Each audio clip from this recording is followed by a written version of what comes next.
Hello दोस्तों, एक पुराने ज़माने वाला गीत सुनाने जा रही हूँ। आप जैसी लगेगा लाइक सब्सक्राइब करके ज़रूर बताना, आप शेयर करना।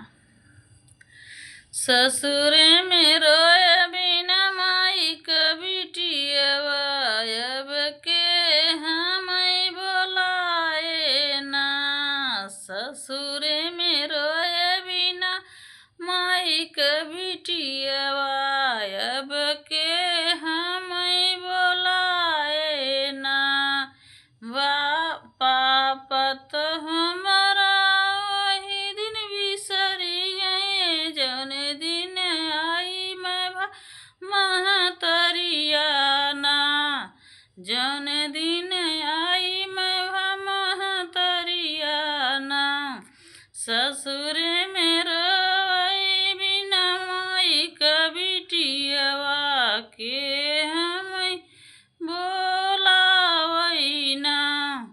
ससुर में रोई बिना माई बिटियवा, के हम बोलावई ना। चाचा तो हमारा वही दिन बिसरी गए, चाचा तो हमारा वही दिन बिसरी गए, जौन दिन चाची अलगवा होई, जौन दिन चाची अलगवा होई। ससुर में रोई बिना माई बिटियवा, के हम बोलावई ना।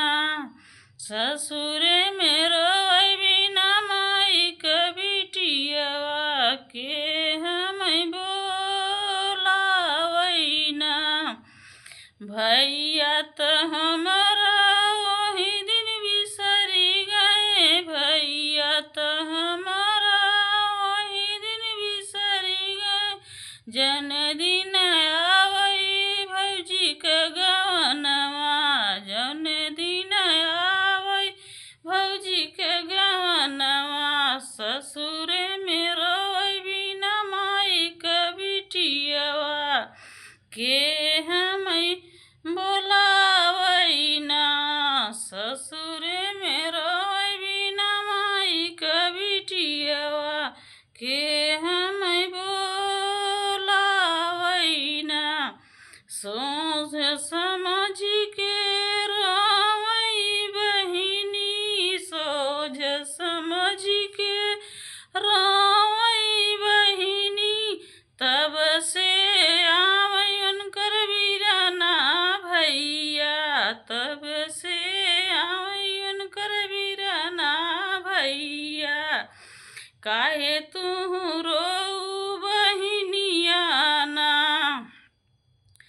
पकड़ी पकड़ी के रोवई बहिनी, भेंट कवार दे के रोवई बहिनी।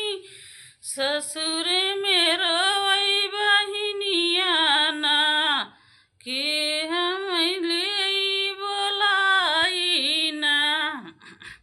जितनई तो के माया मानिनी, उतनई तो के हमहू मानब, जिने कर चिंता फिक्रिया ना।